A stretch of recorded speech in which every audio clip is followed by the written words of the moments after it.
Good morning. Good morning. Could I please invite everybody to take their seats so that we could start? Thank you so much. My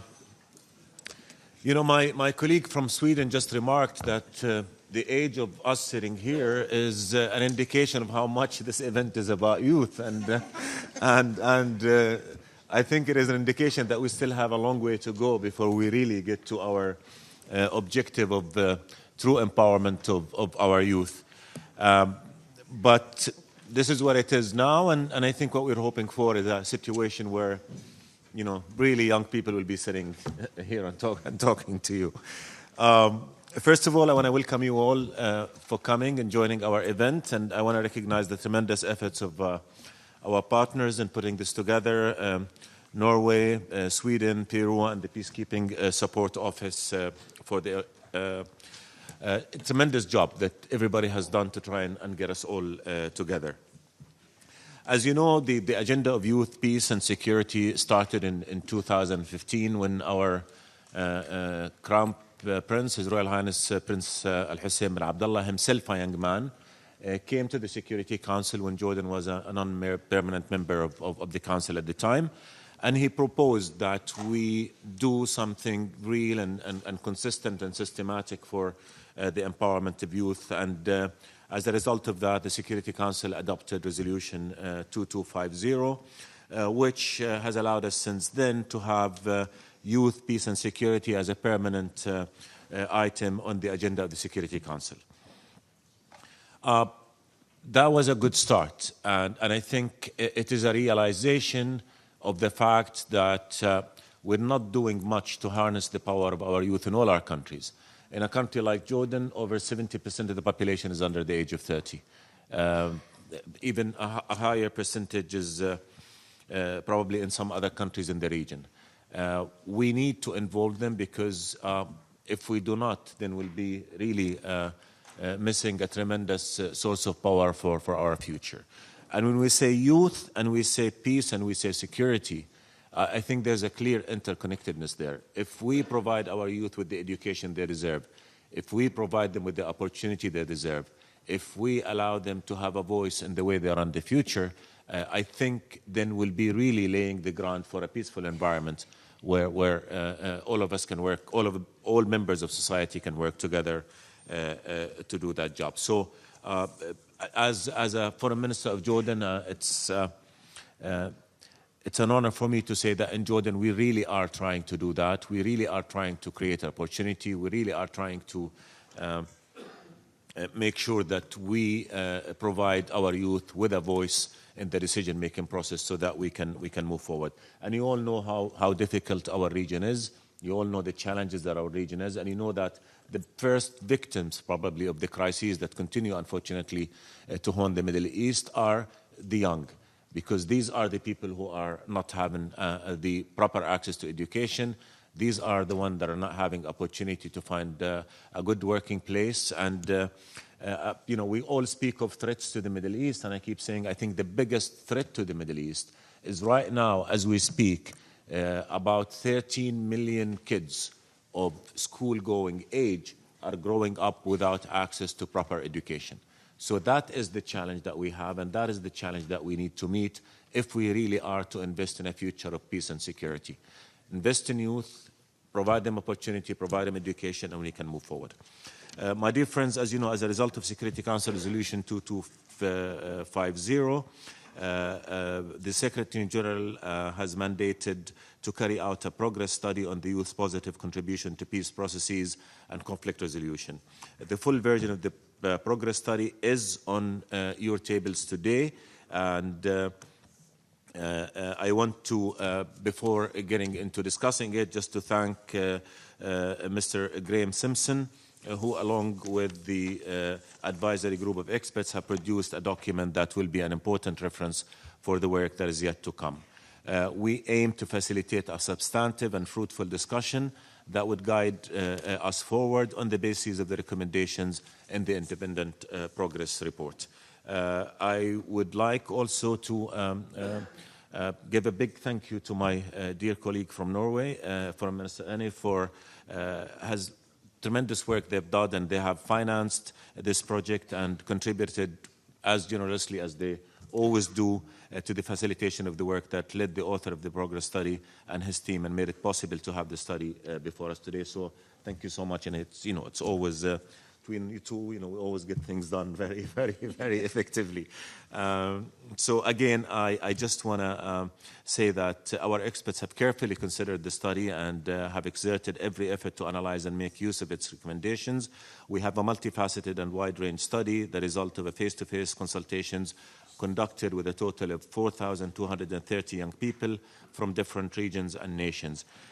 We recognize the traits and specifications of every nation, and therefore we encourage member states to carefully consider the study and to look at it, use it, benefit from it in ways that are best consistent with their own environment and their own situation.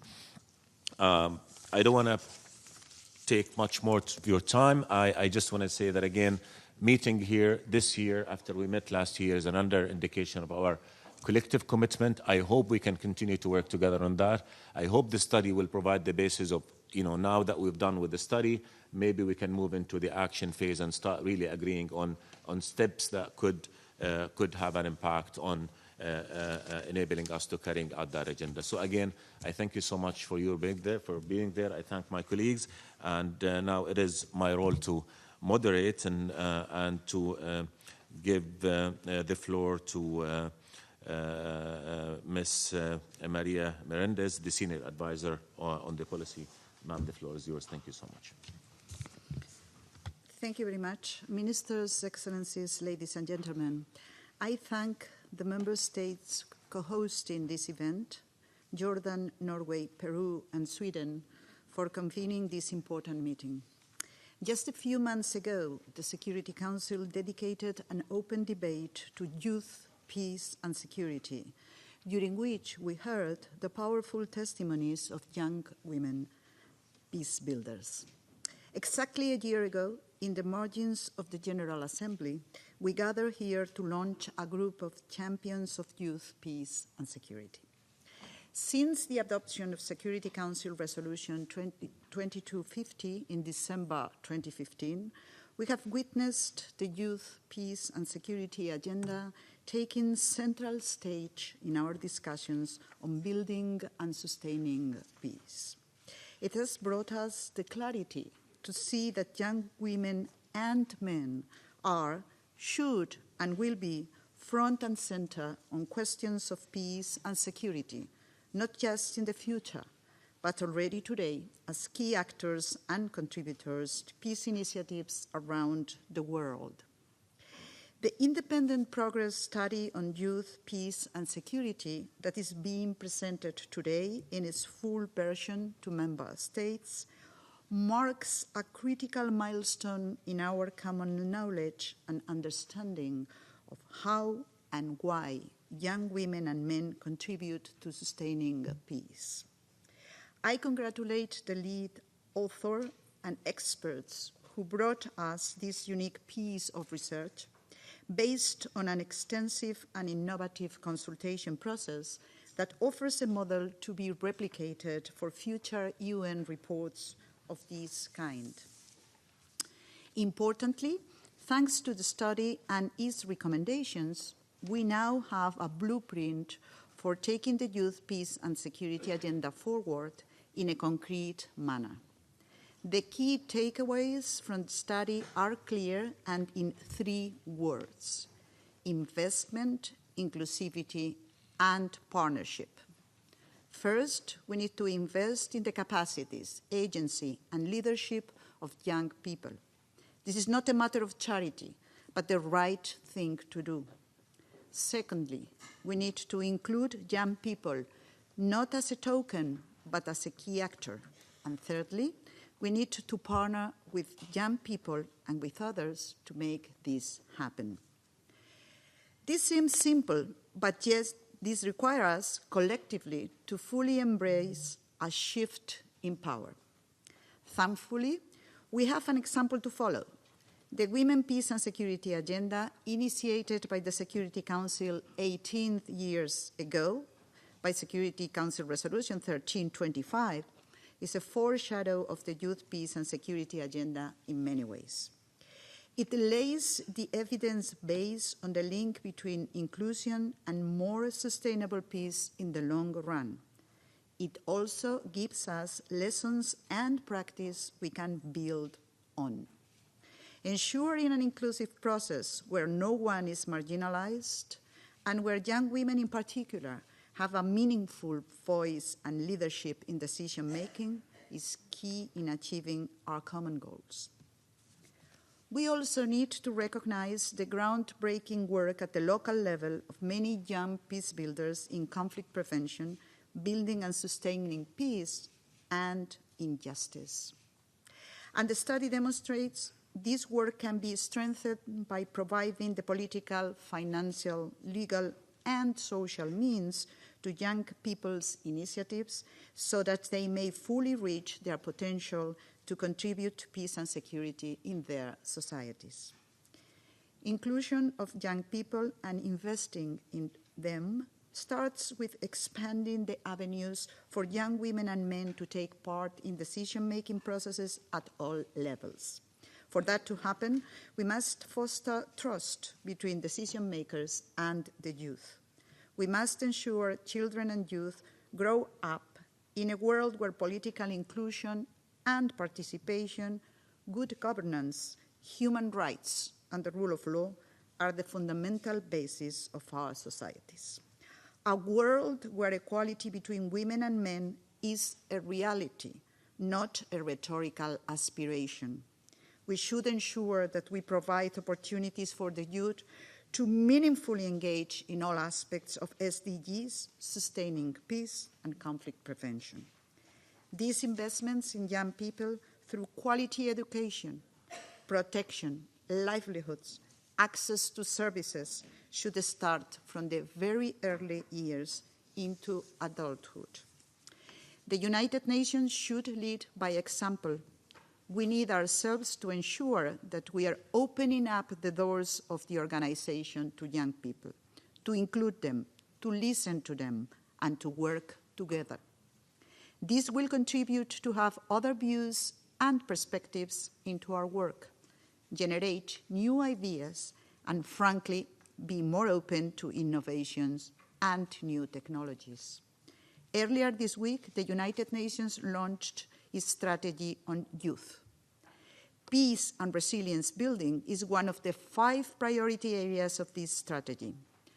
Under this priority, the UN is committing to promoting an enabling environment for youth, facilitating their participation in peace processes, reinforcing capacities of youth-led organizations, and expanding opportunities for younger people to promote a culture of peace and prevent and counter violent extremism. The strategy on youth is also an important part of the reforms that the Secretary General has set in motion to rethink our work in the area of peace and development. The Secretary General has recognized that the organization must be made fit for purpose, but it's also a modern organization that is aligned with reality. For that to happen, we need to ensure that young women and men's contribution to peace and development are fully integrated in everything we do. To conclude, let me recall the 3 key principles I mentioned early on. Inclusion, putting the right investment where it matters the most, and building partnership. These principles are central to the prevention agenda of the Secretary General. To succeed in prevention, we know now young people are the missing piece that we need to put at the center of our efforts. This is our shared responsibility to ensure we meet our objectives for peace, development, and a prosperous planet. Thank you.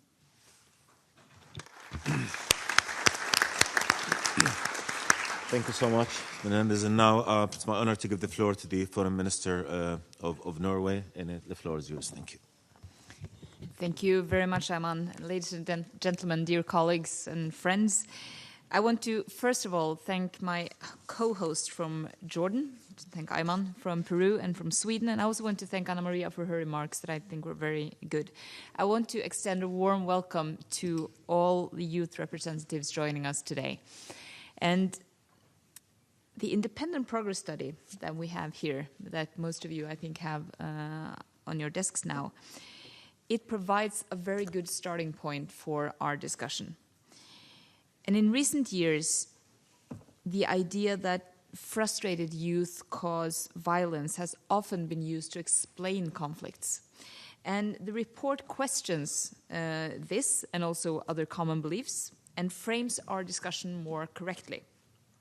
And it draws our attention to the peaceful role that the vast majority of young people can play and do play. And it sets our thoughts and suggestions as to how we can make that dynamic even stronger. President Hoover once said, "Older men declare war, but it's the youth that must fight and die." And young people can and also do play a very powerful role in preventing and avoiding conflict. Agenda 2030 is critical to the youth, peace and security agenda, and without realizing the SDGs, we will not succeed. To do that, we have to invest in education, in capacity building, and in competence building for young people. And I have just a few key elements that I would like to highlight here before we open up to Sweden and Peru and also to the floor. We must base our policies on research-based analysis, such as the study that we have launched here. The reason I'm saying that is because we have a tendency to base many discussions and policy making on assumptions rather than facts and analysis that we can backtrack to all of these issues that are discussed in this report. Second, young people are a very important source for peace and development, and getting young people involved in political processes is extremely important and could play a very vital role. It's, I think, one of the best investments that we can do for the future. We have to give both young women and young men the opportunity to engage and to succeed. The Norwegian government has put preventing violent extremism and the role of young people on the agenda, both domestically and also here at the UN. And together with Jordan and Ayman, we are co-leads of the UN group of Friends of Preventing Violent Extremism. In June 2015, we hosted an international conference on youth against violent extremism. And the Youth Civil Activism Network is a tangible result of that conference. And the network Youth Can is here today as well. And thank you for your leadership, and also thank you for being an inspiration for young people around the world. Security Council Resolution 2250 is actually a historic recognition of the importance of young peace builders.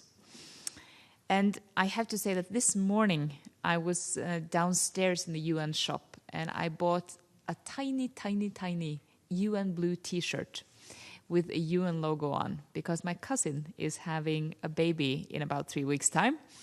And I want to make sure that he becomes a multilateralist and a potential peacekeeper and peace builder from the outset. So his aunt will have a very good influence on him, hopefully. And I think that we should keep the momentum that the resolution gives us. This gathering is a very good example of that. The report is a very good example of that. The work that we are doing in co-sharing this group of friends is also a good example of that. And also, let us provide young people with the skills they need to build a peaceful and prosperous future. Thank you.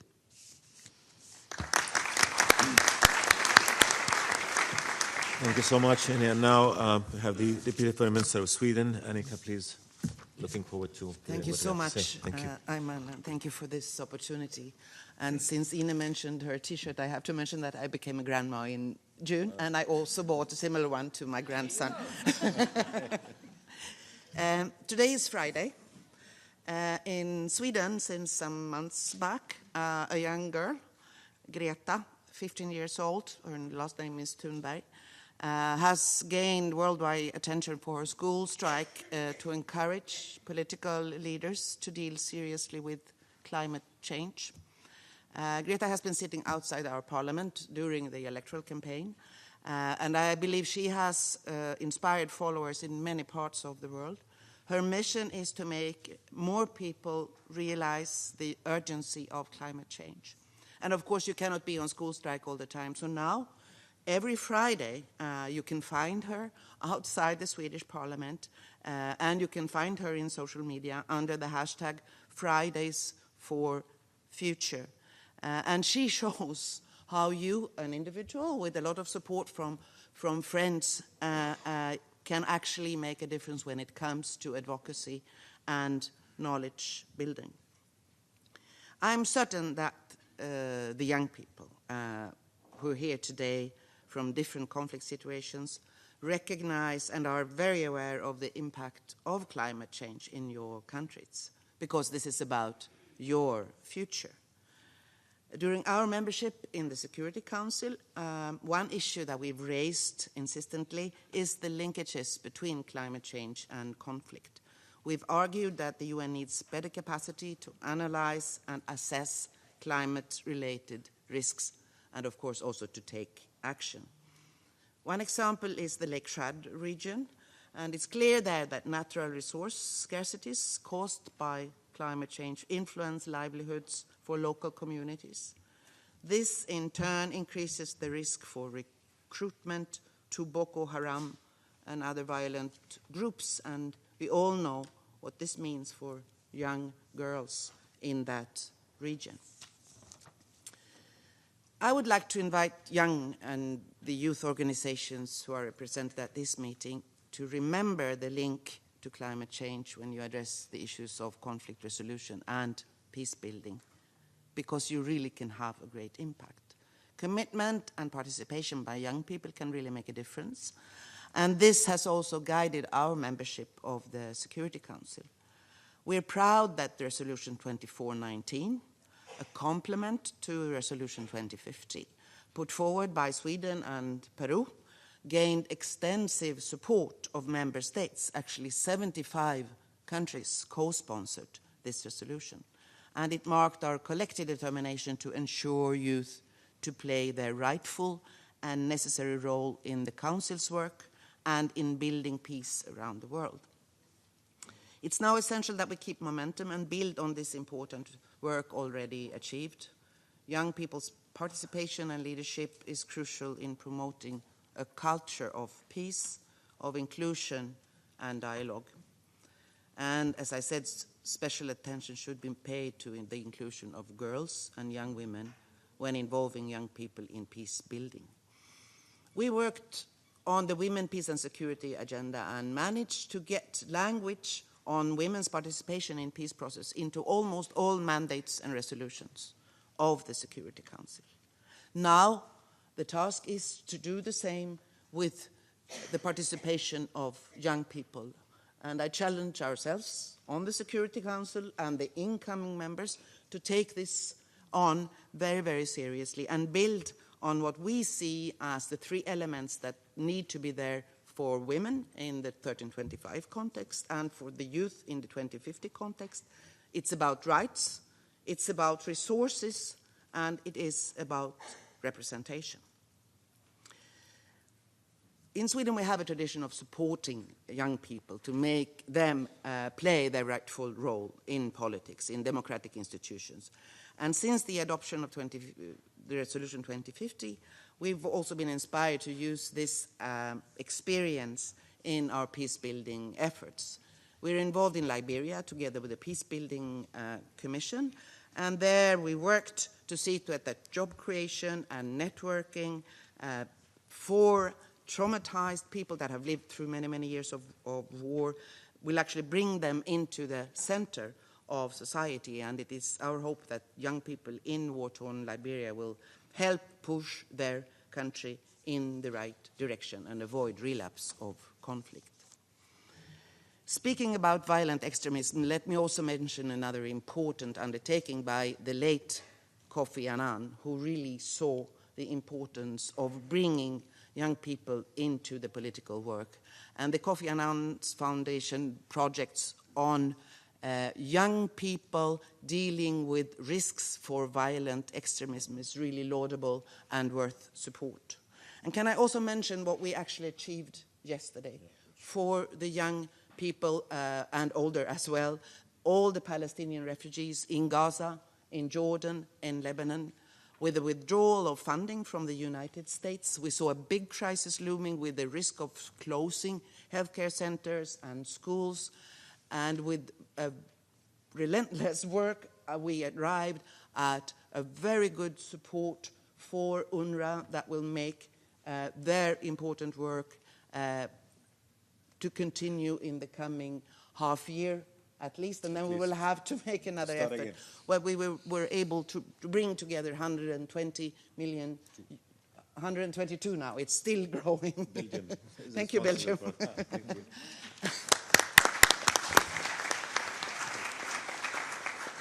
So, of course, we need strategies. We need long-term work. But in today's world, we also need to deal with upcoming crises, and we stand ready to do this for the sake of the young people, because you are the first generation that may actually end poverty, and unfortunately maybe the last generation that can stop climate change. Thank you very much. Thank you so much, Annika. And our last speaker is our another co-organizer, the permanent representative of Peru, Mr. Cuandro. I hope I got your name right. Please, the floor is yours, sir. Thank you very much. Ministers, Excellencies, ladies and gentlemen, Peru is pleased to co-host this side event on the occasion of the launch of the full version of the Independent Progress Study on Youth, Peace and Security. We would like to begin by expressing our appreciation and support for the work of the Secretary General's Envoy on Youth and highlight the Secretary General's and his team commitment to young people, who early this week launched the new Youth 2030 strategy. In 2015, Jordan's commitment to youth, peace and security brought this issue to the agenda of the Security Council.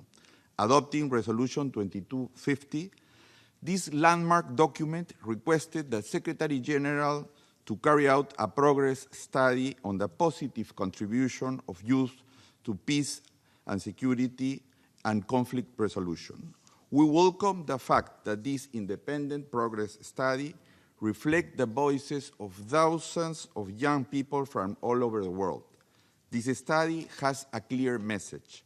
We must stop seeing youth as a problem to be solved. Young people have to be seen as partners for peace. In order to discuss this progress study, my country hosted an open debate on youth, peace and security during our presidency on the Security Council in April 2018. Peru is truly convinced that this is the right approach for the effective implementation and promotion of the youth, peace and security agenda. It is necessary to take advantage of the maximize the commitment and resilience of young people to prevent and resolve conflicts. In this regard, Peru expresses the role that young people are called to play in the prevention and resolution of conflicts, justice and reconciliation, as stated in Security Council Resolution 2419 that has been said, Sweden and Peru promoted during this year, and adopted by consensus with almost 80 countries supporting it. This issue is clearly linked to the implementation of the 2030 Agenda. The SDGs commit us, among other actions, to creating decent employment of our youth, to guarantee equal opportunity through access to health and education, and to promote peaceful societies. We also committed to promoting the human rights for all young people, recognizing their diversity and fighting against all kinds of discriminations. This means dropping stereotypes that stigmatize youth as prone to violence, as well as recognizing and promoting their capacity for participation in leadership roles. It is important to promote positive, non-violent, and equitable masculine identities. With this, we move toward the promotion of peaceful and inclusive societies and prevent young people from violent extremism that may lead to terrorism. The Security Council must continue to promote this important agenda and give a periodic follow-up, particularly in the area of conflict resolution and building sustainable peace. In this regard, Resolution 2419 requests the Secretary General to submit no later than May 2020 a report to the Security Council on the implementation of that resolution and Resolution 2250. To conclude, I would like to highlight that for the effective implementation of both Security Council Resolution 2250 and 2419, it is essential to promote dialogue with organizations led by young people and to take in account their views and concerns when designing policies and programs affecting their life. Thank you very much.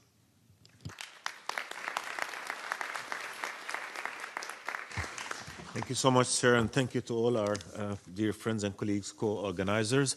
I think we all agree that we have a long task ahead of us, that youth is key to our future, and to do so we need to make sure that we provide them with education, provide them with opportunity, and we provide them with the ability to have their voice heard and their role played. We speak about fighting terrorism, and we know the best ally of radicalism and terrorism is ignorance and frustration, and that means to build a future and peace and security, we need to invest in education. We need to make sure that refugee children, Syrian, Palestinian, others have access to schools. We need to make sure a Palestinian kid is certain that occupation will end and freedom and statehood will come. We need to make sure that deprivation, economic need is also addressed. So I think we all agree that youth is key, but we all agree that in order for us to harness the tremendous potential of youth, we have to provide them with, again, education, opportunity, freedom, and the ability to have their voices heard. And I think what we have here is a tremendous basis, as Ina said, fact-based sort of approach that will enable us to draft some policies. And I think the commitment of all of you here is an indication, a strong indication that we all realize what needs to be done, and we're about to do what it takes to do it. So thank you, my co-sponsors, colleagues, and thank you all for coming. And now it's my honor to invite the panelists to come and take a seat. Thank you so much. God bless.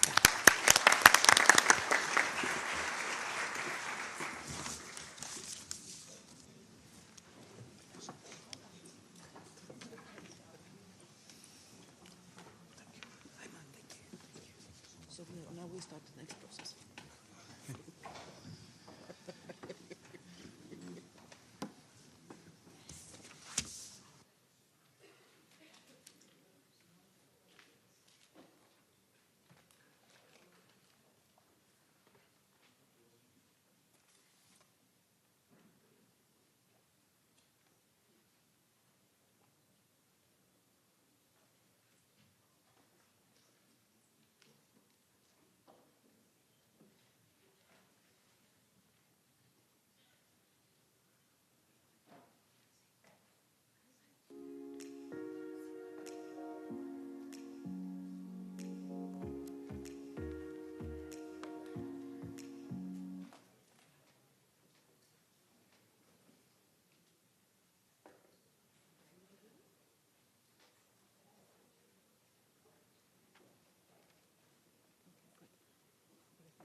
Good morning.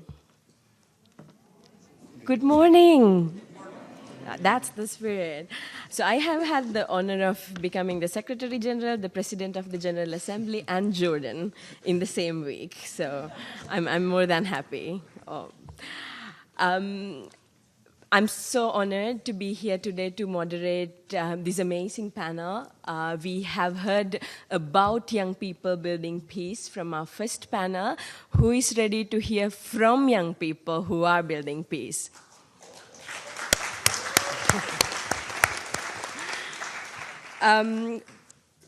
Since the adoption of the Security Council Resolution 2250, I remember watching the proceedings on live TV, web TV, back at home in Sri Lanka from my home, and to just sit here at the launch of the progress study of youth, peace, and security really feels like a dream. And I want to commend everyone that was involved in the process, from the UN, from the civil society, but most importantly to the fearless young peace builders who risk their lives on a day-to-day basis to bring peace to their communities, to your countries. This report is yours. This is your platform. Thank you very much. So, thank you. Before I open the panel, I want to invite someone really special. I want to invite Roxy Azari. She is a spoken word artist, and Roxy is an Iranian-American poet, performer, and an educator who combines the passion for art with a vibrant activism. Roxy, I hope you can wake up this room.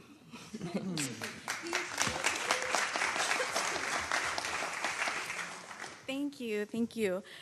Yes, so my name is Roxy Azari. I'm a poet with Create 2030, which is an initiative that engages with artists, initiating with the SDGs.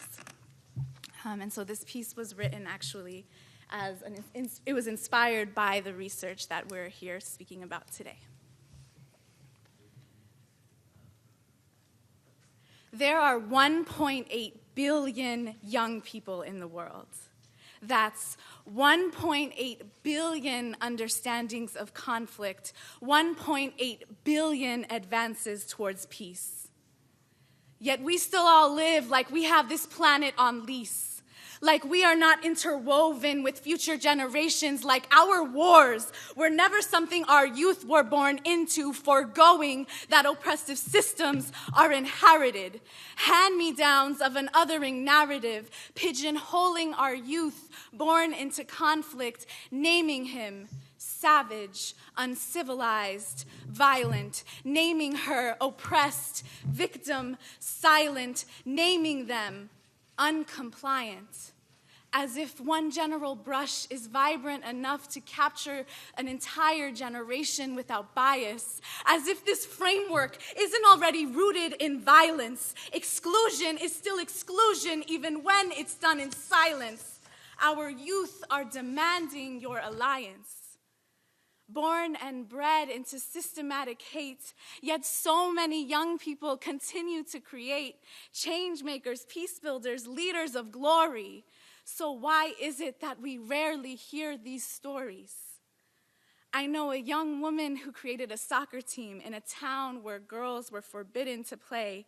We call them helpless. Heard of youth creating apps to make civilians feel safe. We call them violent. Seen young people educate others on power, conflict, and rape. We call them silent. Seen youth feeding 12,000 families. We call them savages.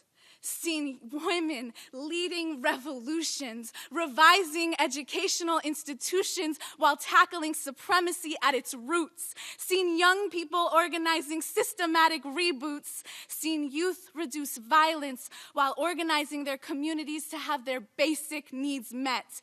Living as examples. Despite facing systemic violence as a daily threat, we call them dreamers. Why do we not hear these stories? These are active civic engagement leaders in their communities, but instead we hear oppressed, we hear violent, we hear savages, and policy panic our ways into initiatives that benefit from these narratives. How can we continue to create policies without speaking to those they affect?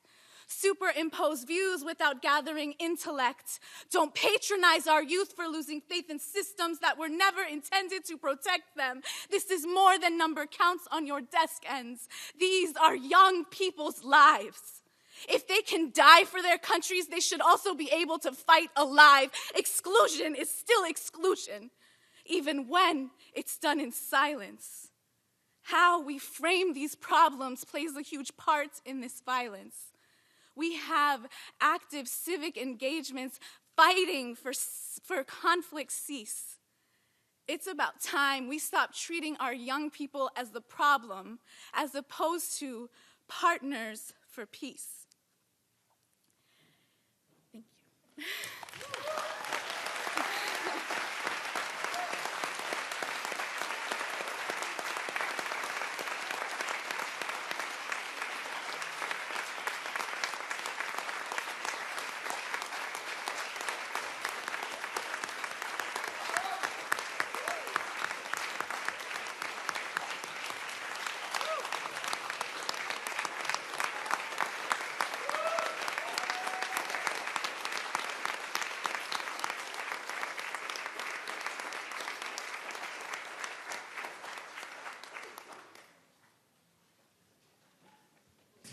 Thank you so much, Roxy. That was amazing. So first, let me start by thanking our co-hosts today, Jordan, Norway, Peru, and Sweden, for not only bringing us all here together, but for your unwavering support for the youth, peace, and security agenda, and really highlighting the role of young people in building and sustaining peace. Thank you very much. Just a few months ago in April, I had the great privilege to represent the Secretary General at the Security Council Open Debate on Youth, Peace and Security.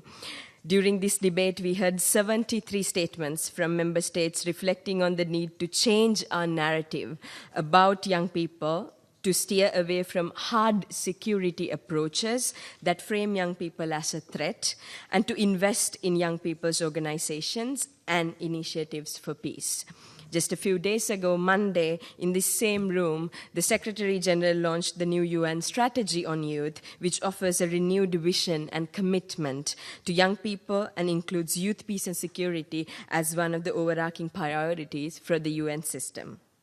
Today, in the margins of the 73rd session of the General Assembly, we are assembled here today to launch the full version of the progress study on youth, peace, and security and discuss what the implementation of this agenda means in practice, in real life.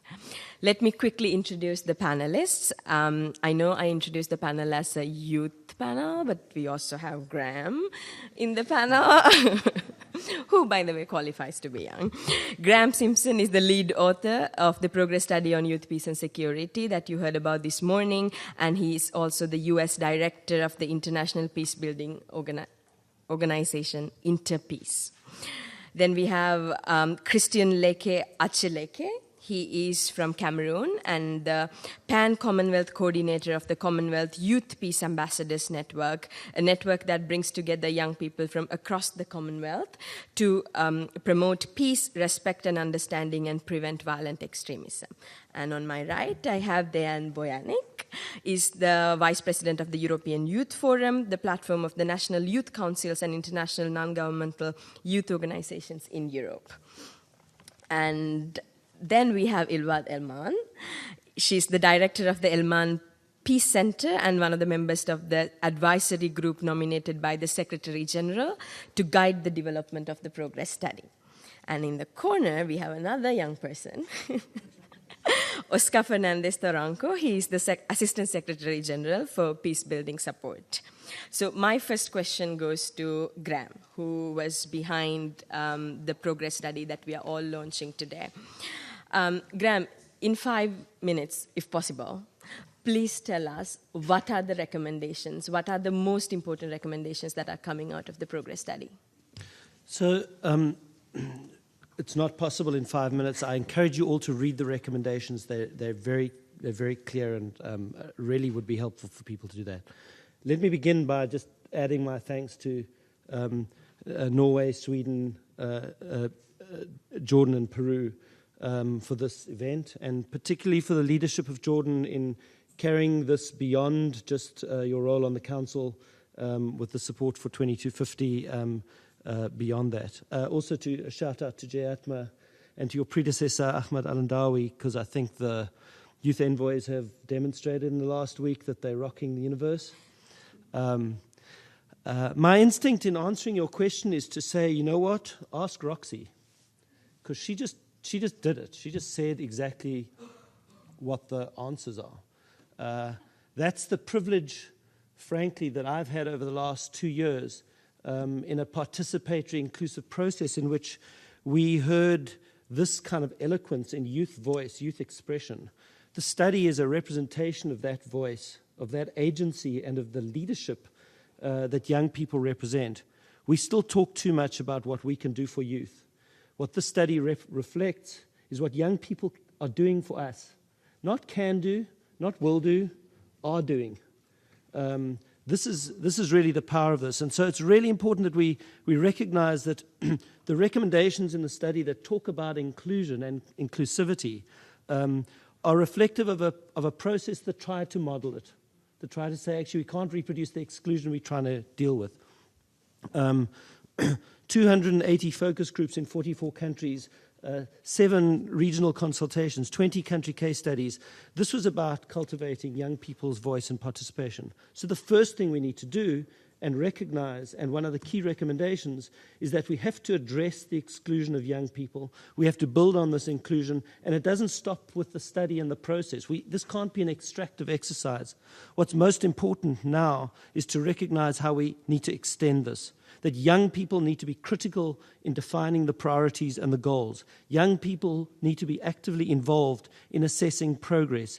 Young people need to have voice, agency, and leadership in driving this agenda forward. This is a critical part of the recommendation. Inclusion can't be tokenistic and symbolic. Young people have said very loud and clear that we cannot, without addressing the violence of exclusion, ever prevent the violence of extremism. And so addressing exclusion and framing meaningful inclusion was a critical message and is integral to all of the recommendations of the study. You'll see in the important recommendations about political inclusion. This is about participation in representative structures of democracy, in parliaments, etc. But it's much more than that. It's young people saying to us, in every policy arena that affects our lives, we need to have a say. What does a security sector reform, a process that is youth-centric, look like? What does criminal justice reform that impacts young people's lives look like? How do we make sure that young people are the recipients of reintegration of former combatants? These are all arenas, education, all arenas that directly affect young people's lives, where participation and meaningful political participation is not just in representative institutions, it's in all of these spaces. In the economic sphere, young people have said we need jobs. Jobs are very important, but we need to go beyond just jobs. We need to recognize our stake in the economy, our role in defining development strategy, that every SDG is a youth SDG, that a youth-centered approach to SDGs is critical to how we operationalize that. We need to recognize that meaningful inclusion cannot circumnavigate the gendered dimensions of this discourse, that this is about the unique and particular experiences and the particular attention we need to give to young women, and the recognition of how essential it is to deal with and address negative forms of masculinity. And finally, we need to talk about protection.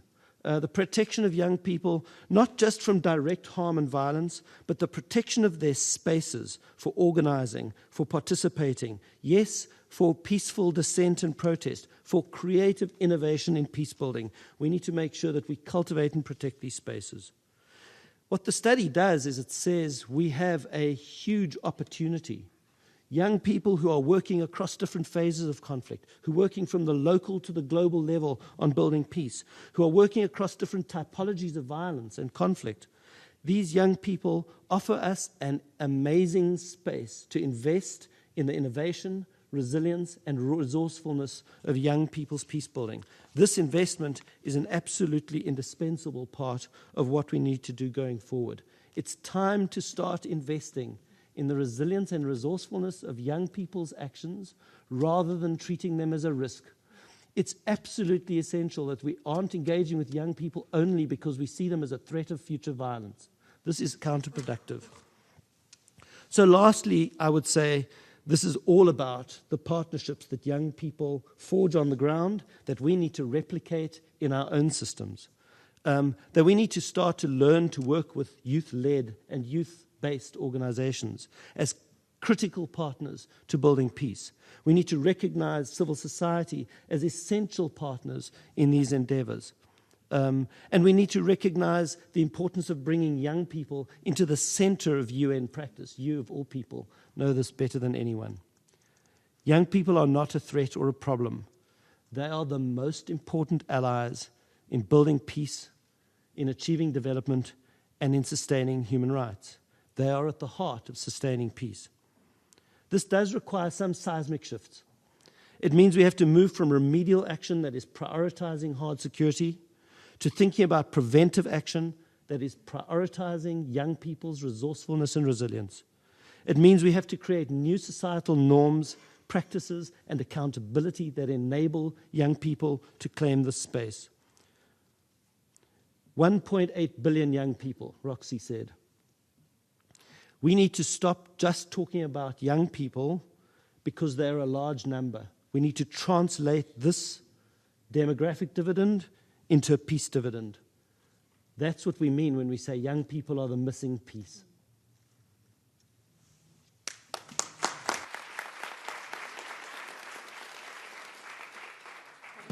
Thank you very much, Graham. I couldn't agree with you more.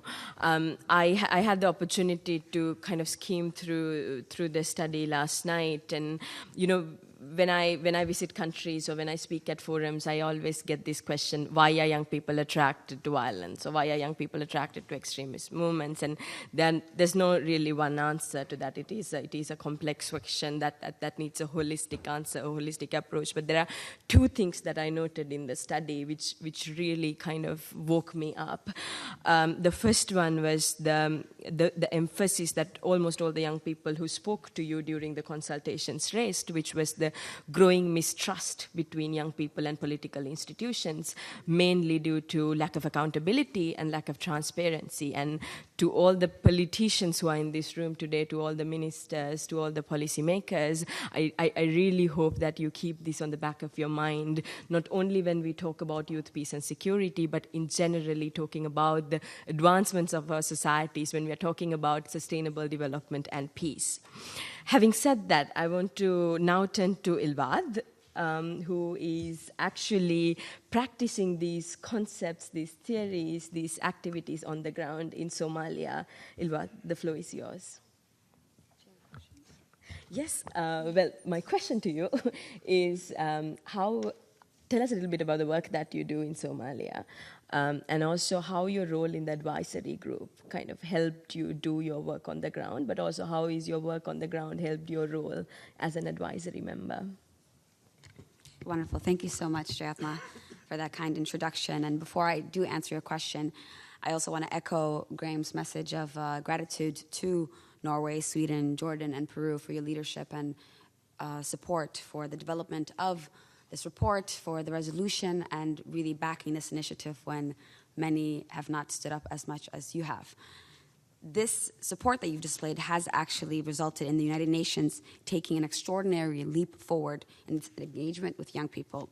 The presentation of the Security Council version of the report at the open debate earlier this year, the unanimous adoption of the resolution 2419 soon after, and the launch of the UN Youth Strategy. In fact, it was at this room that we had the launch on Monday, and this is where the UN Secretary General and the other high-level dignitaries present all spoke about the importance of investing, including, and partnering with young people. So this week has been so inspiring for me, and I know for young people around the world, and I want to congratulate you too as well, Jay, for your leadership and making sure that this conversation gets into every single room. So thank you. On your question, my work on young people in Somalia, or with young people in Somalia at the Elman Peace Center, focuses on creating opportunities. Opportunities for young people to define their own lives, to think critically, to have access to education and dignified work. I work with the hardest to reach demographics of young people, those that are or were involved with armed groups, survivors of sexual and gender-based violence, young people that have been systematically marginalized because of their ethnicity, their ability, or their gender. We have developed programs on the disengagement, reintegration of young people involved in armed groups, and through the support services that we have established, we have seen that even those that were once violent are so keen to participate in peace processes and can be agents for peace. But this is when given a chance.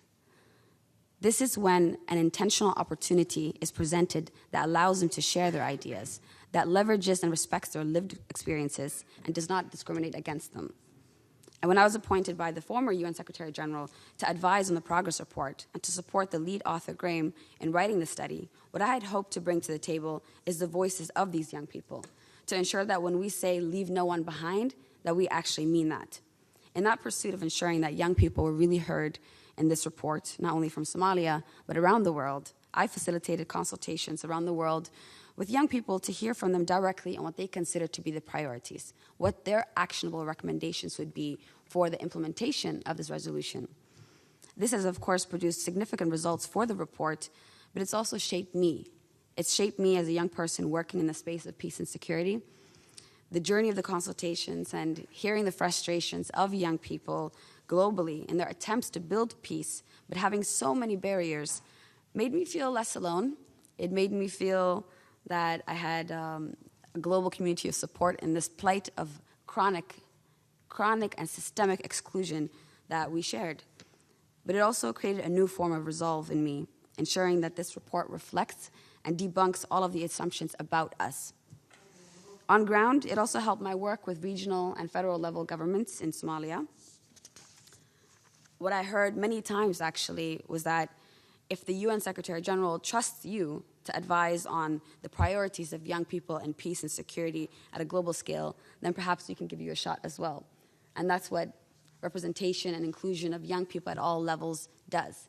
It raises their credibility and creates access for them that didn't exist before. The discourse that has started now in Somalia and many other places in the world is on the transformative potential of young people and the ways that systems need to change to fully harness that potential. So the short version of the report that was tabled at the Security Council this year consolidated the positive youth work and peace that's already happening. It addressed what's happening when you exclude young people, and it gives clear recommendations, as Graham just presented.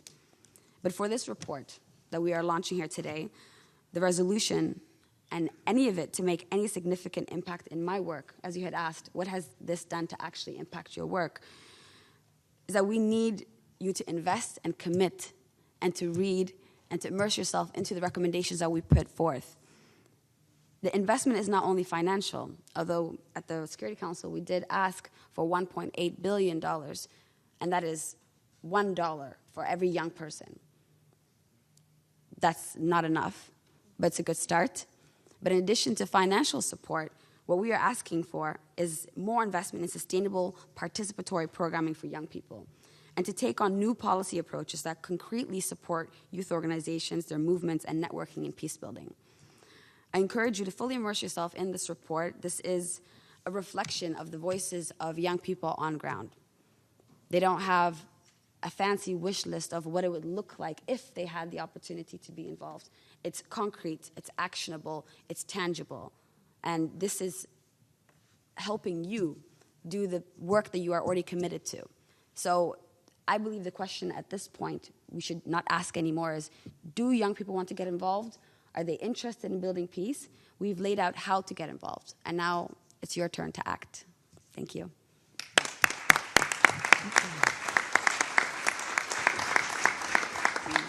Thank you very much, Eva. And just building up on the two things that you mentioned on the investments, but also on the meaningful participation side, I'm reminded of something that a young person I met in Colombia told me. He asked me, if you can trust a young person with a gun to go to war, why can't you trust them with a seat at the table or a few $1,000s grant to amplify their work? I think this is definitely something that we need to be asking ourselves on a day-to-day basis. And now I want to turn to Achaleke.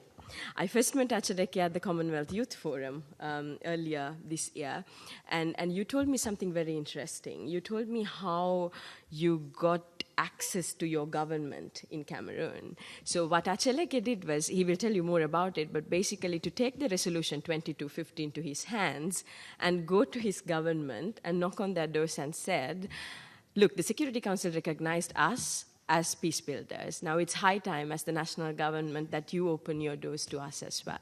So Acheleke, why don't you share with us your experience, and also particularly the Commonwealth Youth Peace Ambassadors Network, the work that you do there? Thank you very much, Jahadma. It's a real pleasure to be here today. But before I start, there's one thing which has been said a lot about that small group of young people that are called troublemakers. Growing up, I was known as a troublemaker, living in violence and using machete and fighting on the street and actually hurting people. That was my experience which I had. And within the space of time, a lot dawned on me. Lost very close friends. Some were burnt alive. But one day I met one man, and he told me, Christian, you have potentials. You need to unlock it. And he told me, there are many good people out there. You just need to see them. Many young people just like you. And he gave me an opportunity to volunteer. And I started volunteering for his organization since 2007. And today I have the pleasure to have impacted about 1 million young people, using my story of violence to design programs to bring them back, using my story for advocacy, as you said, with my government, to say young people are not troublemakers. But within the space of time, I had two major lessons which I learned.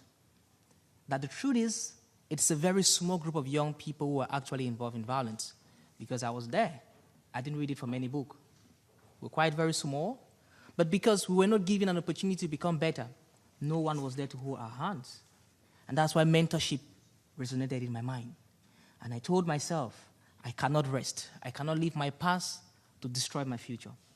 Another thing which I learned is that most of these young people you will see are actually forced into this. They are drugged and sometimes given no other opportunity or hope to turn back. But it is very important that we take this into consideration.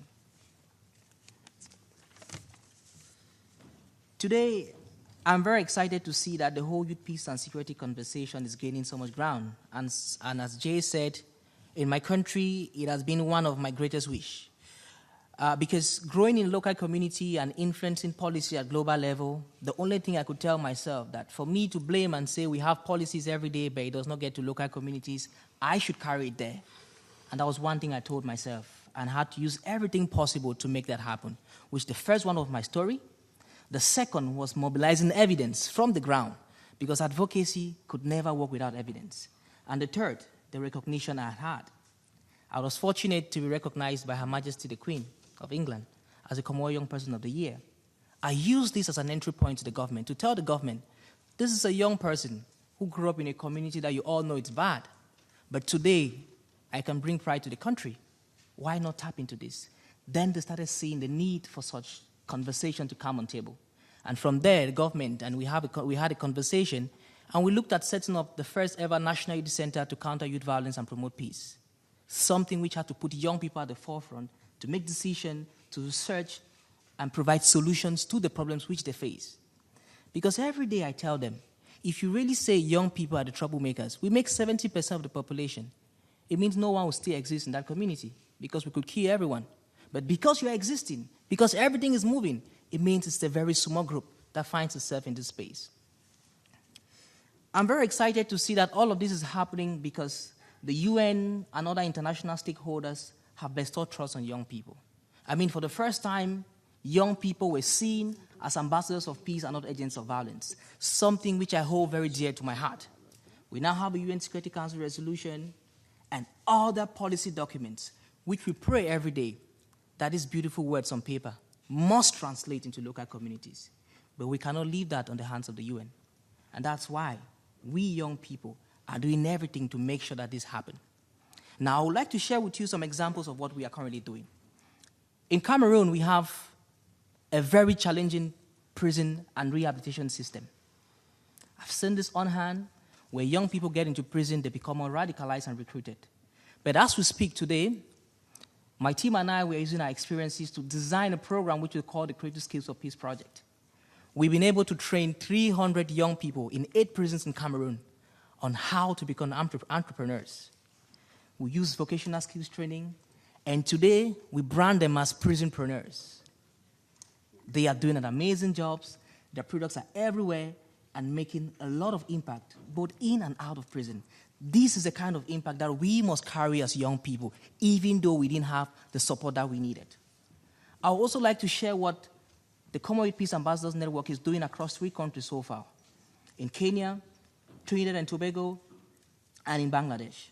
We are currently working with other stakeholders to ensure that we bring young people closer to the conversation of religious tolerance, of loving one another, and to ensure that together as young people we imbibe the culture of peace to make the world a better place.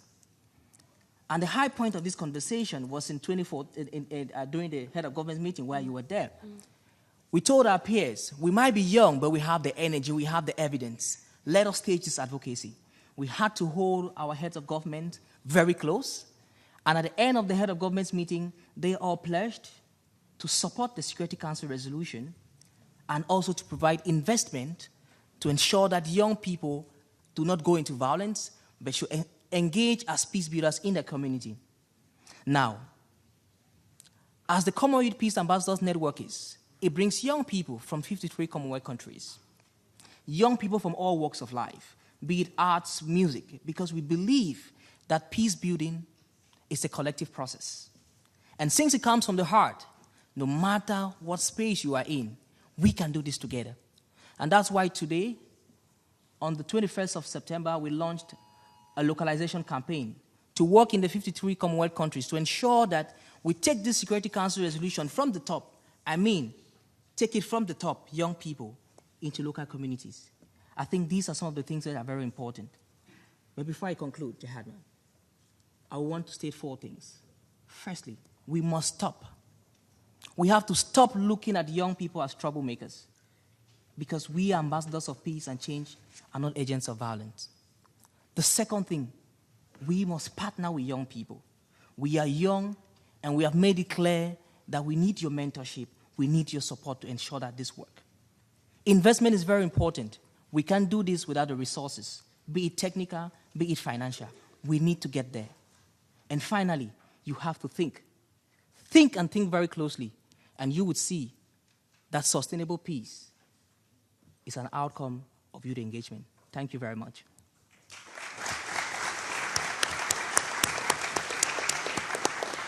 Thank you, Achilik. I wish we had more time to really listen to those concrete examples you were talking about. Now I'm going to turn to Dan. Dan, for someone who's looking from the outside, it may seem like, why should Europe worry about peace and security? Why should Europe worry about peace and security? Yes, that's an excellent question. Thank you, Jayatma, Your Excellencies and fellow panelists. That's something that I and we in the European Youth Forum had been reflecting a lot on. So when you do hear the words peace and security in 2018, Europe probably isn't the first region of the world that comes to your mind. With fewer active conflicts than many other regions, Europe and its youth might not be seen as a natural target of the youth peace and security agenda. But in my reflection, I came to think of at least 3 things that I want to say here of why is this agenda important for young Europeans. First of all, like myself personally, young people in some parts of Europe experienced active conflicts during their lifetime. We understand the fragility of post-conflict settings, the realities of peace building, and the challenge of achieving positive peace. Secondly, young people in Europe are victims of the stereotypes which is laid out in The Missing Piece, kind of what Christian said, that we are conceived as troublemakers. It is way too often for young people to be on the receiving end of misguided policies to tackle violent extremism. Young people are rarely seen as credible partners for sustaining peace. And yet, the political and socioeconomic context in Europe is impacting the inclusion of young people in society, and young Europeans, like our peers from around the world, face barriers in accessing rights. Thirdly, peace and security are about more than the absence of conflict and violence. For young Europeans, society can only be peaceful if it is inclusive. We see the work that we are doing to build inclusive societies as an integral part of the youth peace and security agenda. Your Excellencies, I can tell you that youth organizations in Europe didn't wait for the Security Council to adopt resolutions before we started working on building peaceful societies, although I also have to say that we are eagerly waiting for the implementation of the resolutions 2250 and 2419. Member organizations of the European Youth Forum have been actively reaching out to national institutions, mobilizing young people, carrying out peace education, working for the inclusion of young refugees and more marginalized youth, and supporting intercultural dialogue for many, many years. But with the global youth peace and security agenda providing the new impetus and recognition, youth organizations in Europe are taking up the challenge of encouraging governments and institutions to deliver on the promise of the agenda. From participating in the consultations for the progress study, to organizing workshops for other young people and people of other generations at the Youth Political Festival that we organize in the European Youth Forum, called the European Youth Event, to engaging with the Ministries of Foreign Affairs to produce national action plans, being to Finland for that, to advocating for resolutions 2419, shout out to the National Youth Councils in Sweden and Norway. Young people all over are trying to take this agenda forward and push others to do the same. In Europe, a focus on prevention and the role of youth in building and sustaining peace is crucial, but this work has often been undervalued or even invisible. Young people play a role in promoting a culture of peace and must be supported to implement these activities. This is a core and necessary part of the youth peace and security agenda. Lastly, this agenda calls for meaningful participation of young people in all phases of formal peace and peace-building processes. So meaningful participation now must become a reality. The European Youth Forum calls on member states to ensure that youth organizations are supported and can work with a safe and enabling environment. We urge you to address the financial and political barriers that youth organizations face. We encourage you to foster partnerships with youth organizations for peace and security work at all levels. But more than that, peaceful societies can only be achieved when young people have a say in politics and decision-making, from local level to global. I urge member states to ensure that young people's right to participation is fulfilled. The Missing Peace has grasped the essential and diverse role of young people in peace and security. For young Europeans, if we want to live in truly peaceful societies, there can be no more excuses from our leaders for not including young people in those societies and in the processes that help build them. Thank you. Thank you very much, Dan. Now I turn to our last speaker, Oscar. Oscar, so we have two incredible resolutions, 2250, 2419. We also have certain mechanisms and platforms in place at the United Nations right now. But what's ahead of the UN? What's ahead of us? How are we going to concretely implement the Youth, Peace and Security agenda as the United Nations?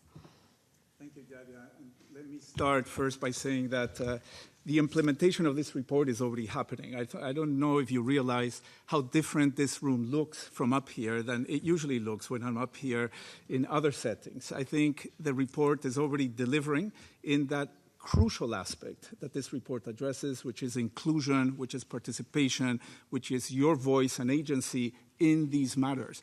And so the presence of so many of you here today is extremely heartening. Let me also thank, I think, for the leadership. It takes courage, it takes member state leadership and involvement. So here to thank Peru, Jordan, Sweden, and Norway for making this event happen in the busiest of weeks of the UN. I mean, actually reserving and getting this hall is a big deal. And for all of you to be in it, even so more. Also to my co-panelists, because there's very little I can add, but just to stress that it is incumbent upon us now to not just translate this report into poetry and art, as Roxy just did, but for us to really translate the many recommendations here into concrete, deliverable programming. There's very, very few reports, and this is your report. I mean, I think the importance of the ownership of this report is crucial. All of these recommendations come from the multiple consultations that this process has allowed. And I'm particularly sort of pleased with the teams within the UN that help to promote this particular space that is so needed for young people. PBSO and UNFPA partnered, were tasked by the Secretary General actually to ensure that we had an independent, and I like to underline this because this is an independent, it's a fiercely independent report, a very participatory report. It has created very profound recommendations that were discussed in the Security Council. And it has huge implications for us as we start thinking about how do we program to sustain peace? How do we meet the SDGs? So it has a huge methodological implications for the UN. And so this report is extremely powerful because it will change the way that we do business in the UN. At least the PBSO commits itself to this. And I'm sure the rest of the many UN colleagues, actually that whole arc of agencies sitting there, attest to how important this is to the work of UNDP, to UNFPA, to DPA, to UNHCR, UN Women, UNDESA, UNICEF, ILO, and the list goes on. I think this is an agenda that is now really going to be taken on board programmatically. This is a top priority for the Secretary General. The reforms speak to that notion of addressing and preventing and including people in the development agenda. So in terms of translating this report, I think many of you have already addressed the three key series of recommendations. Direct investment. I always say, follow the money. How important is this issue? Budgetize it. If this is not being budgetized, if this is not being converted into programming, it's just talk. So this issue of direct investment in young people's capacities and leadership is a huge challenge. This is easier said than done. The second is addressing the systems of exclusion or transforming the systems of inclusion into inclusion through education, through investment in economic inclusion and political participation. This is an outcome, as you were saying, Christian. This is sustaining peace as an outcome of youth inclusion and participation. And third, of course, is this notion of partnerships, that this cannot be done alone or in a very siloed manner. So specifically, the resolution 2419 actually calls for a follow-up report of the Secretary General, and the time between now and May 2020 requires all of us jointly in this room and beyond to get to work, to start translating this, and it would be very important to assign percentages of accomplishments and how much are we reaching the 1.8 billion people that we're talking about. So that's a huge challenge. The second is this notion of collection and disaggregation of data. 1.8 billion people have faces, have names, belong somewhere. And we need to capture this because what isn't captured in data is very difficult to respond concretely and programmatically. I would also like to sort of underline the importance in investing in young women leaders. Very, very important. It was a huge part of the methodological approach, and we, I think, stand behind that very, very strongly. The need to better coordinate the UN's work with the multiplicity of networks and actors that do exist, formal and informal. So at least this existing interagency working group on youth, peace, and security that PBSO chairs together with Search for Common Ground and this very dynamic United Network for Young Peace Builders is a place that will be taking this report going forward. And then again, I think the constant call is for the UN to provide an enabling, engaging environment for young people to participate, young women and men, in the programming decisions that the UN with governments undertake in the places where we serve. And I think is encouraging that participation, that inclusion, that voice that is required for us to take this forward, whether it's in, here I'm going to mention acronyms, but this is how the UN works, whether it's in the UNDAFs or the way the Peacebuilding Commission works. So it's always searching for that space and factoring in. And last but not least, we are in the business of investing in sustaining peace and peace building. This notion of investment, of actually the resources that it requires, needs to be prioritized in our own organization. So several things. Ilwad was an advisor to this study, but she also happens to be an advisor to the Secretary General's Peacebuilding Fund. I think it's the youngest ever advisor that we've included. And this is because the voice of young people need to be felt in governance structures, need to be felt in accountability structures and reporting mechanisms. The fund has launched quite an innovative window that we call Gender and Youth Promotion Initiative. In 2 years, we have been allocating $15 million through UN agencies, but through civil societies, precisely to address many of the recommendations that were already coming out through this study. But we are now committing ourselves for this year to increase that by $40 million. So this is a serious aspect. This is extremely important. This is resources provided by member states to the Secretary General's Fund to actually invest in these recommendations, which at the end of the day are your recommendations. So this is a joint challenge for all of us here present today. And just again, to really give the very heartfelt, how can I say, pride of our teams that have been working together. We have broken many silos in this exercise, and we have created a new dynamics of engagement and consultation. And I think at the end, sustaining peace, peaceful societies, have everything to do with the next generation, or the current and next and future generations really being in the leadership role that this report is promoting. So thank you again, the oldest person in this room, but in this table, but really supporting this very young agenda for all of us. Thank you. Thank you, Oscar.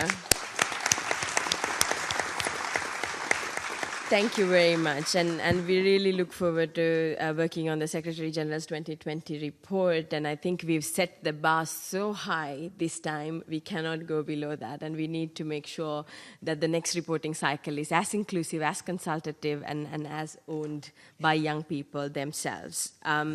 With that, I wish to now thank the panelists for their excellent interventions, ideas, recommendations, and look back at the progress study, and now wish to open the floor based on the list of registered speakers. So I first give the floor to Ms. Jutta Urpilainen. She's the Foreign Minister's Special Representative on Mediation from the Ministry of Foreign Affairs of Finland. Your Excellencies, ladies and gentlemen, dear friends, I want to begin by thanking the conveners of this event and Roxy for her impressive performance. And I also want to thank Secretary General's Envoy on Youth, Mrs. Vikrama Nayake, for her very active work in strengthening young people's role in peace building. Thank you. Finland is strongly committed to promoting the Youth, Peace and Security agenda. 2 concrete measures demonstrate this. Firstly, Finland will be co-hosting and organizing the first international symposium on youth participation in peace processes in Helsinki next March. The aim is to push forward the implementation of the UN Resolution 2250. Young people with the experience in working for peace in their own countries will have a key role in this event. It will be organized in collaboration with the United Nations, Qatar and Colombia, as well as partners from civil society. Secondly, Finland was the first country in the world to start drafting a national action plan on Resolution 2250. This is something we are proud to share and explain more detail when time allows.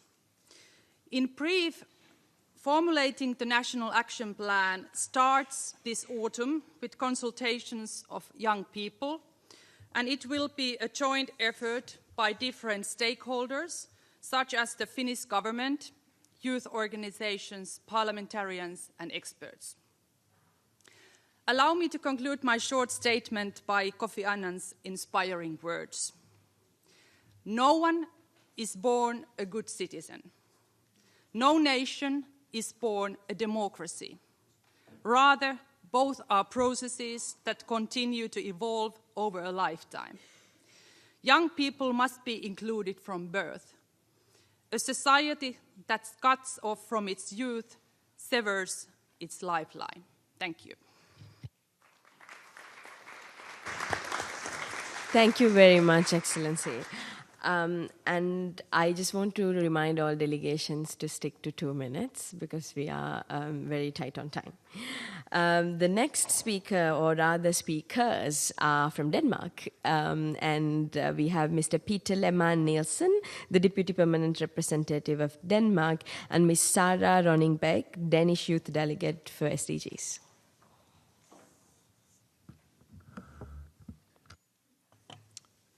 Thank you very much, and thank you for the opportunity for Denmark to speak here, and thank you for the extremely inspiring presentations we've heard this morning, and also thank you to the organizers and conveners of this important debate. Denmark has been a strong supporter of the UN's youth work, and we've also supported some of the research that has fed into the Independent Progress Study. We've been long-standing backers of the Secretary General's Youth Envoy, and we're pleased to be able to fund part of the implementation of the new strategy. Engagement and giving voice to young people is what it's all about. And Denmark insists on walking the talk. We want to provide a seat at the table and a microphone, and we actually mean that quite literally. So I'd like to pass the remaining speaking time on to Sara, as you've already presented. Thank you.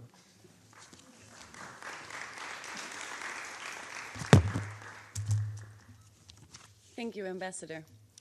Let me start by expressing me and my fellow UN youth delegates' deep appreciation for all of the resources put into this study. Youth, peace, and security go hand in hand, and today I will share with you 2 examples that will hopefully inspire and showcase the possible mechanisms that will enable us to move from policy to action. Firstly, Denmark is dedicated to walk the talk on both sustaining peace and the youth agenda. Demonstrated again earlier this week by additional funding, the dedication to accelerate further developments remains a priority. The Danish strategy on development and humanitarian affairs addresses youth as a standalone focus and a cross-cutting theme, as to why we welcome mainstreaming of meaningful youth participation globally. We urge all member states to put words of support into concrete actions.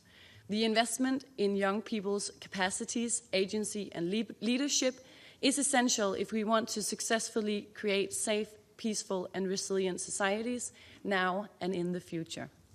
Secondly, the Danish Youth Council, which I represent today, represents 72 member organizations, each and every one of them with their own opinions and stands. But one thing that unites them is the peer-to-peer method.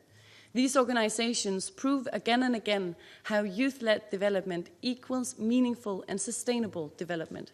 And if we aim to change more than a fraction of the world, that is exactly what we need on local, regional, and global level. I know this from first-hand experience with an international network that brought together political parties from Denmark and the partner country, and I participated in the creation of this youth-led network, and we got together on projects that older generations could never have done. We created a cross-cultural and political network for exchange and development, a network to exchange tools, practice dialogue, and establish partnerships for a better and peaceful future. As the UN Youth Strategy also pointed out this Monday, the urgency for action is obvious. The Danish Youth Council shows us good practice for a mechanism that is able to play an independent, credible, and legitimate role for meaningful and diverse youth participation in decision-making processes. Now, let youth be the final piece. Thank you.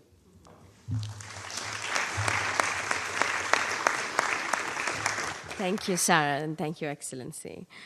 The next speaker we have is the representative of Egypt. Excellencies, ministers, permanent representatives, ambassadors, SG Youth Envoy, ladies and gentlemen. At the outset, allow me to extend my gratitude to Jordan, Norway, Sweden, and Peru for convening this timely meeting. We took note of the recommendations highlighted in the Progress Study on Youth, Peace and Security. Egypt is a youthful country with more than 50% of its population as youth. The Egyptian constitution stipulated that the government is responsible for the youth, their protection and their education including developing their skills and empowering them to participate in public life and decision-making. We believe that peace and security cannot be maintained without the participation of youth. Out of this conviction, Egypt co-sponsored Security Council Resolutions 2250 and 2419, which we consider as the linchpin for developing the legal framework of youth, peace, and security agenda. Out of its legal and moral commitment towards youth, Egypt convened its first World Youth Forum from the 4th to the 10th of November 2017 in Sharm el-Sheikh as a platform for discussion between youth from all over the world and their government and among themselves. More than 3,000 guests participated in the forum, among them heads of states and governments, ministers, philanthropists, academicians, and think tanks. The UNDP administrator participated in the forum as the representative of the Secretary General of the UN. The forum tackled most of the points mentioned in the progress report. It also organized a UN Security Council model, which included 5 focus areas on means to face challenges in maintaining international peace and security caused by terrorist groups, irregular migration and conflicts, how to mitigate their impacts, and the role of youth in this regard. The recommendations of that model were circulated as an official document of the UN Security Council. Egypt decided to convene the forum annually. We will convene this year's forum from the 3rd to the 6th of November 2018 in Sharm el-Sheikh, and you all invited to register online to the forum. I thank you.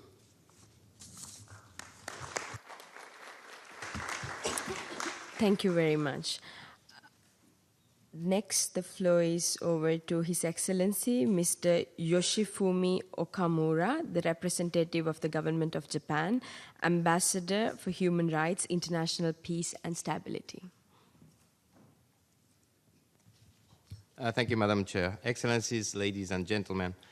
At the outset, I would like to express my sincere gratitude to Jordan, Norway, Peru, and Sweden for organizing this event, and to Mr. Simpson for your great efforts in compiling the progress study. Japan attaches great importance to developing an environment for the youth to actively participate in the peace-building process as key players in the next generation, and to promoting their understanding about how to create and maintain peace. With this in mind, last year, the Japan International Cooperation Agency, JICA, invited young people from Burundi, Colombia, Iraq, Sudan, and Yemen to our peace education program in Japan. This program provided participants from conflict-affected countries with opportunities to analyze peace education in Hiroshima. As you know, the Hiroshima suffered the devastation of the atomic bomb during the World War II, and to think about the application of the practices they observed in Hiroshima to their home countries. And also, it is very important to think about job opportunities. Japan facilitated the UNITAL Entrepreneurship and Leadership Youth Training in South Sudan. This is a capacity-building entrepreneurship training program based on the view that job creation and expansion contribute to preventing the spread of violent extremism in post-conflict South Sudan. We tend to view the youth in conflict zones either as victims or as perpetrators of violence. However, it is also important for us to recognize that they are the ones who are responsible for their own future. Indeed, empowerment of the youth is the key to realizing sustainable peace.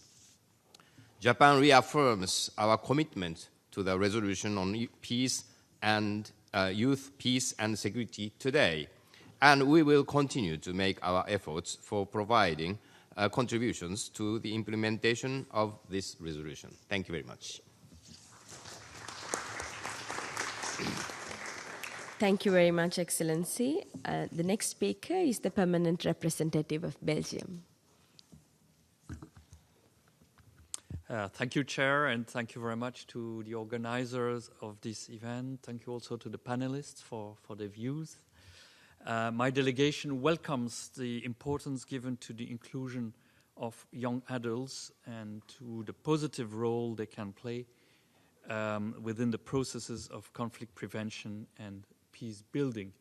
And indeed, as we clearly heard from the panelists this morning, young people have a very important capacity for action for peace, and so it's of vital importance to create the right conditions and an environment that enables them to participate, that allows them to be included in the peace processes. We also believe it is fundamental not only to protect young people, but also to invest in them so as they can realize their full potential. And I totally agree with what Oscar said about that. So equal access to inclusive and quality education, as well as access to decent work, are key elements in facilitating youth participation.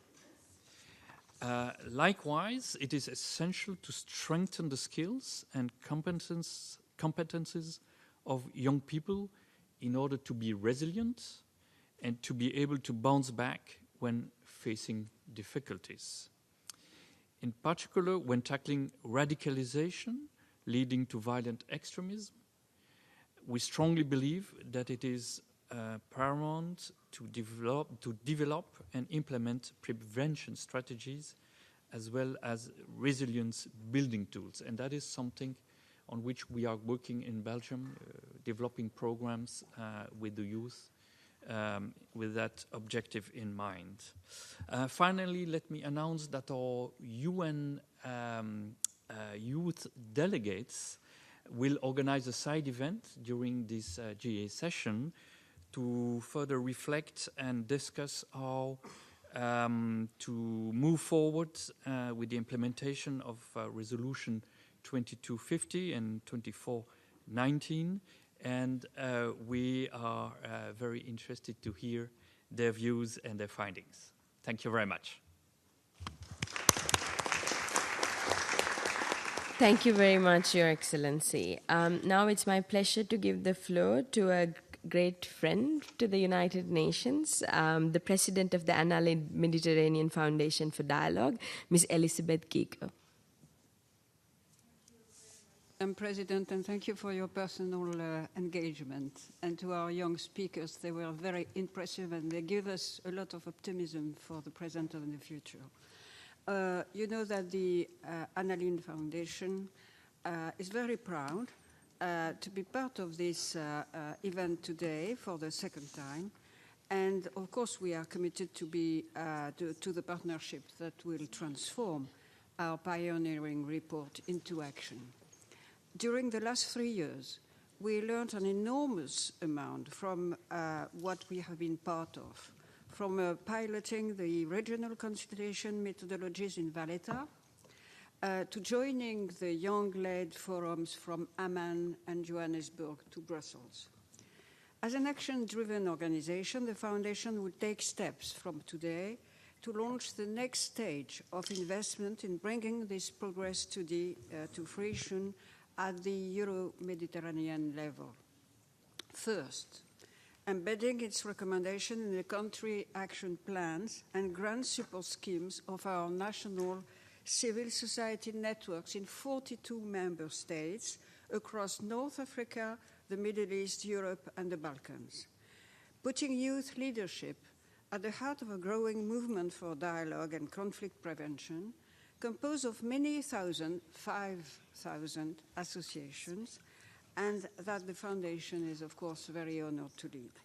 Second, working on the next stage of advocacy with the 42 foreign ministries represented on the Foundation Board of Governors, leveraging their political engagement to this agenda and supporting institutions with the methodologies to engage effectively with their youth sector as partners.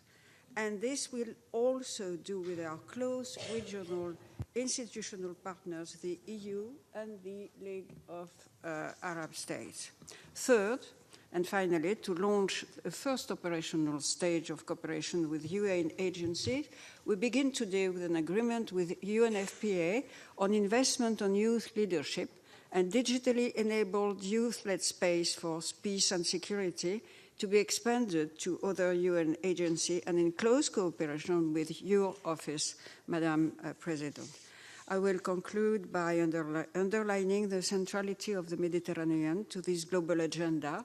Our region finds itself again at the heart of the main issues debated this week in New York, from peace and security to climate resilience, migration, inclusion, and of course, gender equality. So I am sure, Madam President, that you will advocate, and I know you will, for our Mediterranean in this global strategy. Thank you very much. Thank you very much, Madam President. Next, we give the floor to the representative of Spain.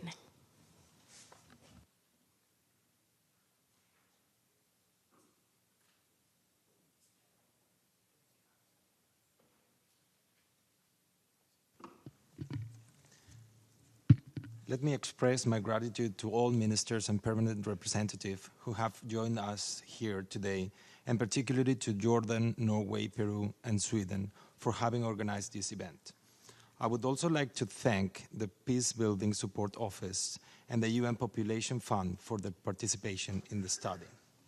The study presented today offers specific recommendations for the peace and security community to work with youth in innovative and different ways. We are dealing with a new field, and there is still progress to make. However, let me present some achievements that allow us to be optimistic.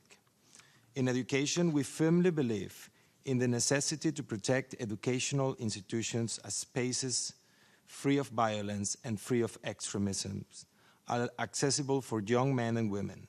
For this reason, Spain will host in 2019, the third International Conference on Safe Schools. We need to create tools, but we also make better use of the ones we already have, even within the UN framework.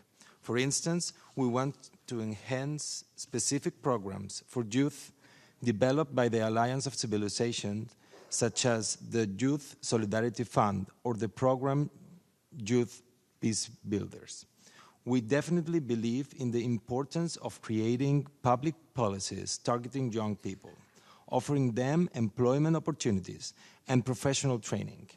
The Spanish cooperation underlines youth as one of the cross-cutting elements for sustainable development and in an innovative approach to the Agenda 2030.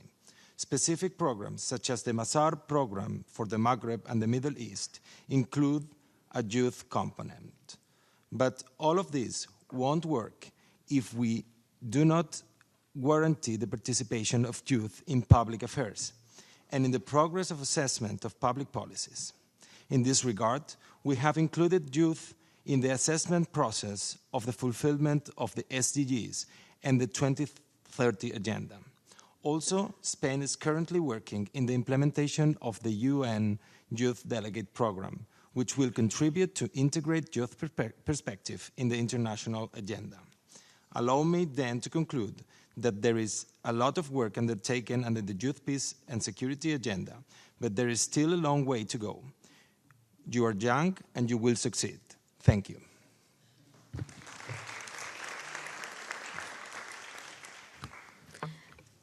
Thank you. The last speaker we have for the session is Noella Richard, the Youth Global Program Manager, and all our friend. The floor is yours.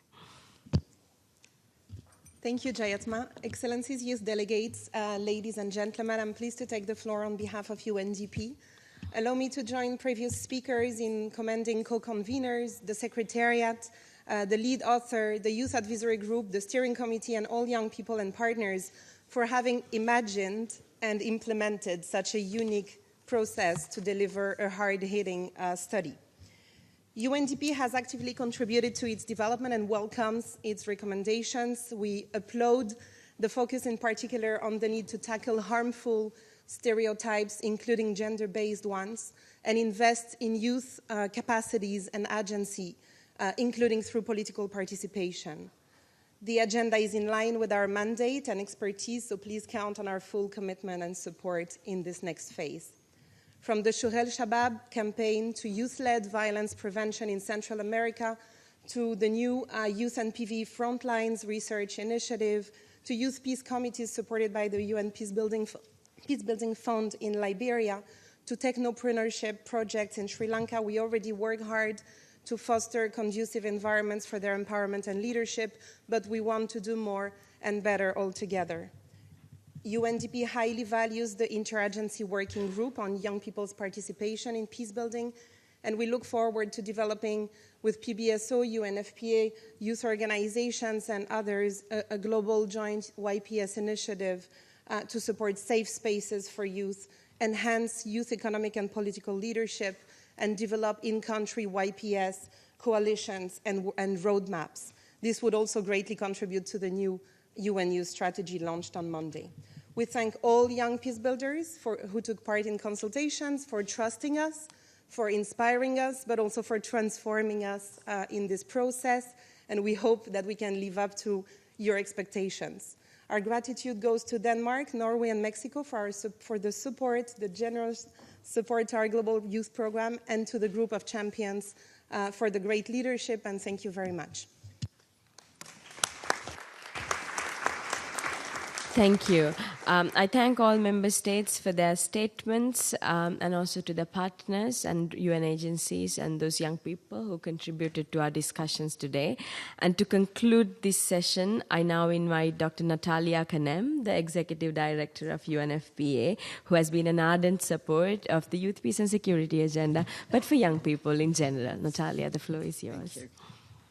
Madam Chair, Excellencies, distinguished panelists, ladies and gentlemen, friends all, UNFPA is very proud to be the co-sponsor with the Peacebuilding Support Office of the Missing Peace Independent Progress Study. The world now has a blueprint for implementation of this critical agenda for our times. Today, we've illustrated the breadth and the depth of the work undertaken by member states to place young people fully at the center of peace and security work. It is a welcome development because of, as we have heard repeatedly, your leadership, the leadership of young people, is a golden key to putting that S in Sustainable Development Goals. This is the SDG generation, and as we speak, the United Nations is reconceiving its entire peace and security pillar and the UN development system. This gives us that unique opportunity to reconfigure our engagement with young people, your organizations, your networks, and for us at the UN, this is being done under the phenomenal and skillful leadership of the Secretary General's Youth Envoy. As UNFPA, we are deeply committed to taking forward the key recommendations of this study. We will do this through our country and regional offices, working to support governments at the national and local level, and in collaboration with other United Nations and civil society partners led by young people. Part of this is the full dignity, respect, and recognition of the value of gender equality. Young women's leadership is a central part of this agenda, and I will briefly touch base to let you know what is our plan, which I hope is also in your plans too. Based on recommendations of the study, UNFPA will prioritize support to youth networks and organizations for work on development issues, humanitarian affairs, and peace and security issues. We will strengthen the capacities of youth organizations so that they are equipped to receive funds, to implement well-designed programs, and monitor and evaluate their own work. We will help young people to continue to advocate, to be engaged as stakeholders, equals at the table in development, humanitarian, and peace-building processes, with provision for young people with disabilities, with geographic isolation, whatever it is that acts against inclusion, we want to bring everyone in. We will facilitate young people's participation in human rights mechanisms and ensure the generation and the use of age and sex aggregated data. Data, information that helps us figure out the needs and how to deliver on them for the world's young people. UNFPA will ensure access to sexual and reproductive health information and services, to value-based education, including comprehensive sexuality and life skills education. This is what is going to equalize the playing field for the most marginalized youth, particularly young women and adolescent girls, as part of a comprehensive package of health interventions. And among these, I would like to signal an end to sexual and gender-based violence and any form of sexual exploitation and abuse. UNFPA will convene with our partners broad youth, peace, and security coalitions at country and regional levels. And lastly, we want to ensure continued emphasis on young people in humanitarian and crisis settings through the Compact for Young People in Humanitarian Action. Youth, indeed, are the you in UNFPA and in the UN. We, in all our work, must look at the situation of young women and young men, adolescent girls and boys, and let them shine at the center.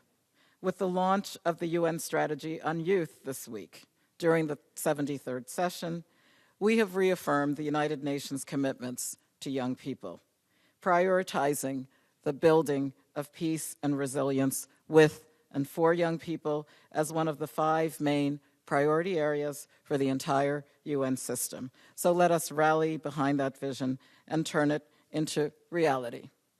I would like to declare my trust in young people to lead this agenda. And entrusting young people to lead us into peace is what will bring peace into our homes, peace into our communities, our countries, and our hearts. An active, young contingent in action is what will lead us to peace, and we will support you 100% of the way. Thank you very much.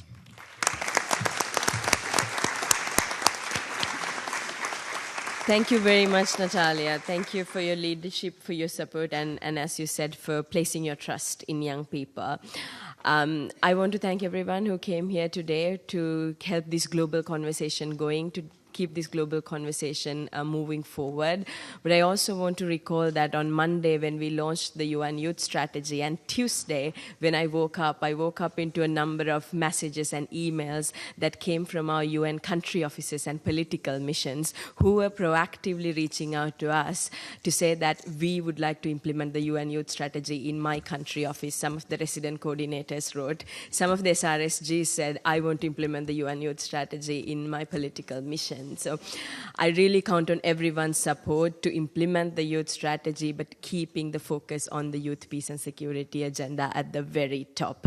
Thank you very much. And now we'll finish this session with a short video.